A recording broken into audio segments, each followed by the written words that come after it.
आज इस आयोजन में जो हमारी समिति है, उस समिति के समस्त कार्यकर्ताओं, पदाधिकारियों को और उन लोगों को सहयोग करने वाले इस कार्यक्रम के लिए जिसने जैसे भी सहयोग किया, जो गांव-गांव गया, जो घर घर गया, बुलाने के लिए गया, जिसने टेंट के लिए प्रयास किया, जिसने इन झंडों के लिए प्रयास किया, जिसने जैसे भी इतना इस कार्यक्रम को सफल करने में सहयोग किया, मैं उन सभी समस्त योद्धाओं का यहाँ से तहे दिल से आभार व्यक्त करती हूँ कि आपने इस कार्यक्रम का आयोजन कर यहाँ मुझे आने का अवसर प्रदान किया।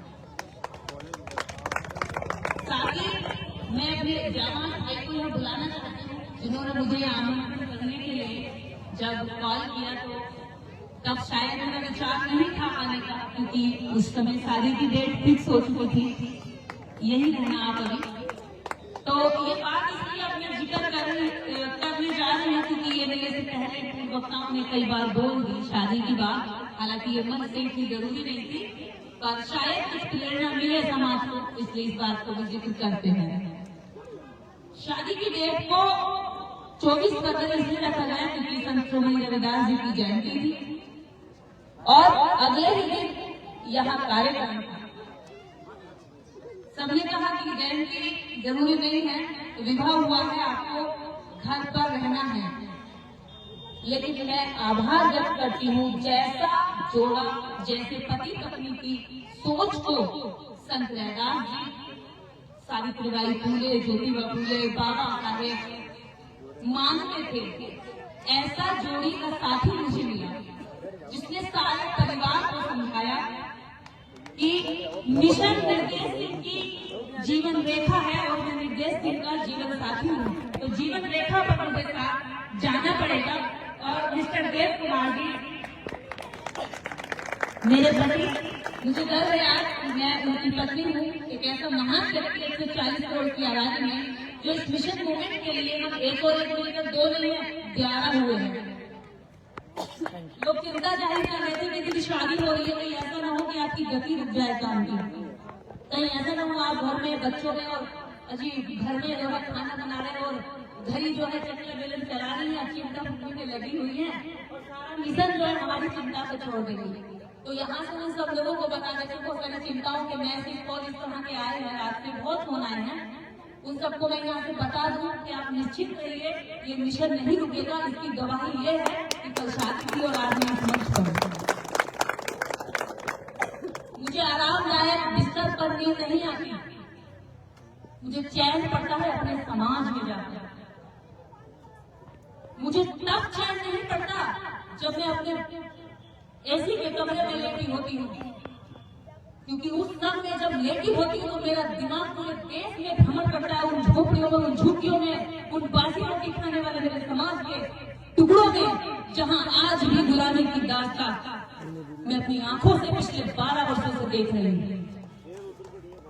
आज का नहीं है ये मेरा संकट, पिछले 12 से 13 वर्ष मुझे गांव-गांव में हो गए। ये मंच यूं ही नहीं मिले हैं, गांव-गांव जाती थी, झोला के अंदर लोग कहते थे कहाँ से आ गई तो बच्ची क्या बताएगा, सुनते नहीं थे, बैठते नहीं थे, किताबें रहती थी, अगली बार जाते थे चना मूंगफली उस किताब के पन्नों पर खाते थे, दिल रोता था। इस समाज को गुलामी से निकालने के लिए मैं कपड़ों के लिए मिलने वाला घर से पैसा में किताब खरीदती हूँ, उसको देती हूँ, फाड़ कर रोटी रखकर खाया।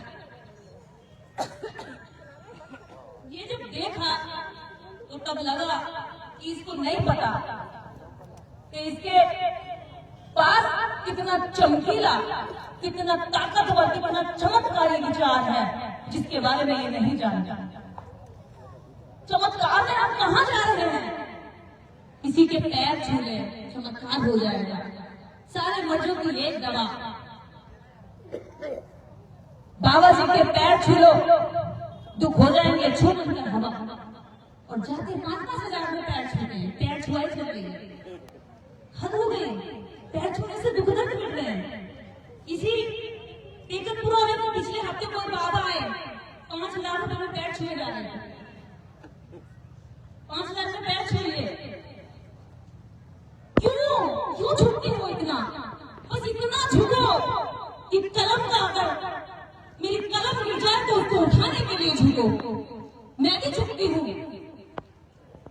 तब झुकती हूँ जब थाने में मुझे निवाला उठाना होता है, तो मैं सर झुकाती हूँ, उसको खाती हूँ। हाँ, मैं भी झुकती हूँ, जब कलम मिल जाए तो उठाने के लिए झुकती हूँ, किसी के नीचे जमीन गिराने के लिए नहीं झुकती। जिन्होंने आपके महापुरुषों को मारा, छल किया, कपट किया, उनके पैर छूने धन्य होते हो।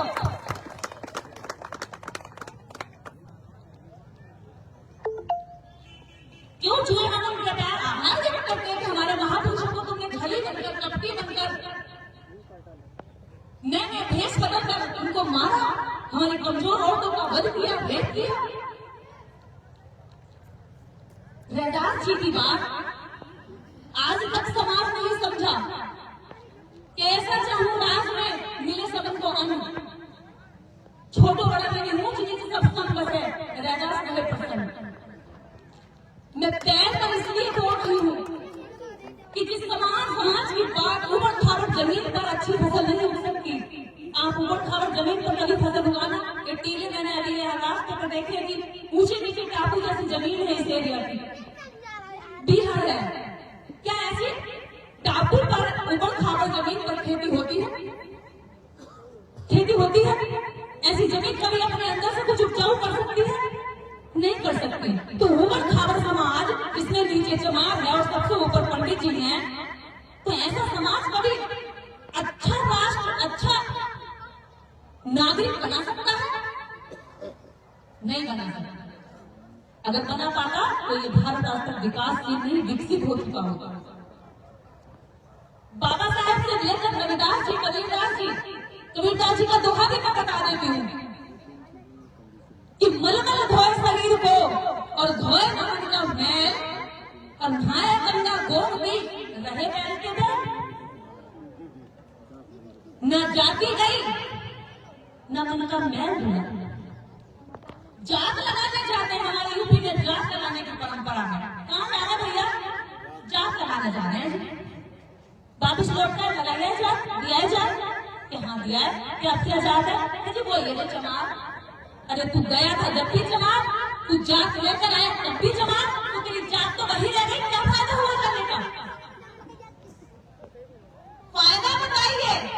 दुकानदार से अगर 10 रुपए का सामान लेते हैं और 10 रुपए के सामान में अगर 100 ग्राम सामान आना होता है, और 100 ग्राम में अगर 1 ग्राम भी कम रह जाए तो झगड़ा कर लेते हैं कि भैया कब कैसे रह गया? अब इतने सालों से जात हो रहे हैं, जात वाले बाबा से पूछा कि कभी जात क्यों नहीं पूरा माना?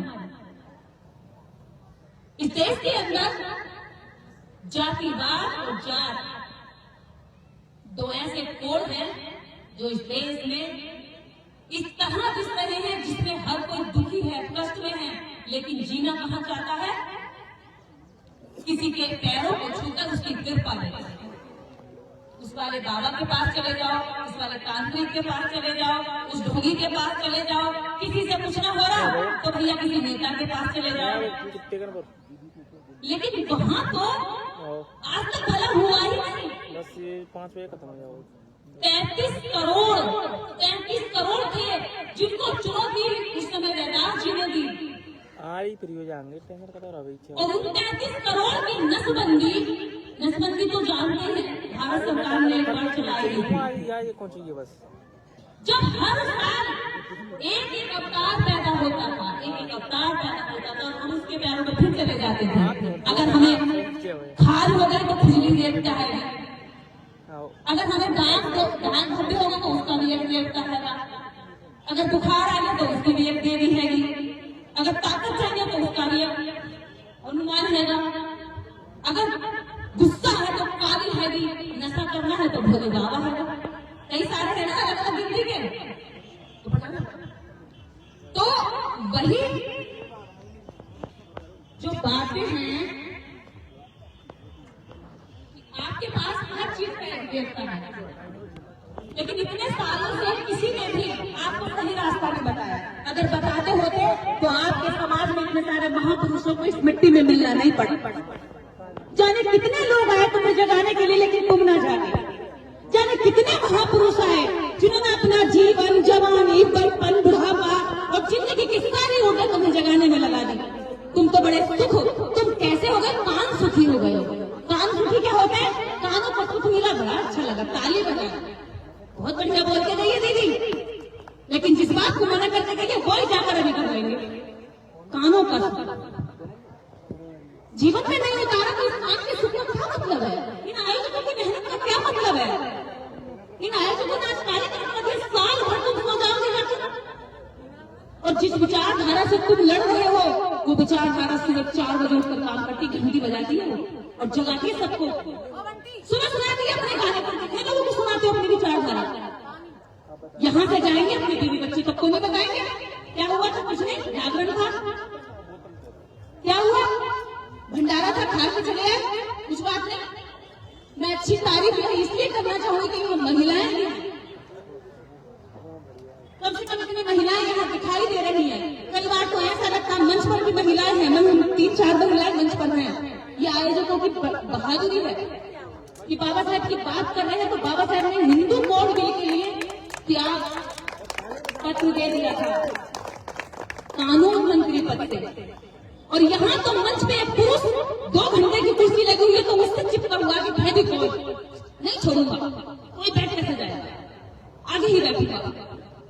ये जिद, ये तनाव जो हमें लगा हुआ है 2 घंटे के मंच के लिए या किसी MP एमएलए की कुर्सी के लिए, वो हमारे समाज को खोखला कर रहा है। बाबा साहब ने कानून मंत्री पद से इस्तीफा दिया था हिंदू कोड बिल के लिए कि महिलाओं को बराबरी मिले, और जिनकी तुम पूजा करते हो वो 36,000 रानियों के साथ रासलीला करता है। बाबा साहब डॉक्टर अम्बेडकर ने हिंदू कोड बिल लिखा था और करोड़ों नग्न स्त्रियों के, करोड़ों स्त्रियों के आंखों में जो आंसू थे उनको पोंछने का काम बाबा साहब डॉक्टर अम्बेडकर ने किया। लेकिन महिलाएं किसको पूछती हैं? जो नशा करके अपने बच्चे की गर्दन काट देता है, जिसको ये होश नहीं कि ये मेरा बालक है, जिसको इतना संयम, इतनी बर्दाश्त, इतना पेशेंस नहीं कि बच्चे की 4 बातें बर्दाश्त कर ले, सर काट देता है। ऐसे उग्र, ऐसे हिंसक लोग जब हमारे आसपास में, उनकी तस्वीरें, उनके बारे में हमारे बच्चे जानेंगे तो कैसा करेंगे?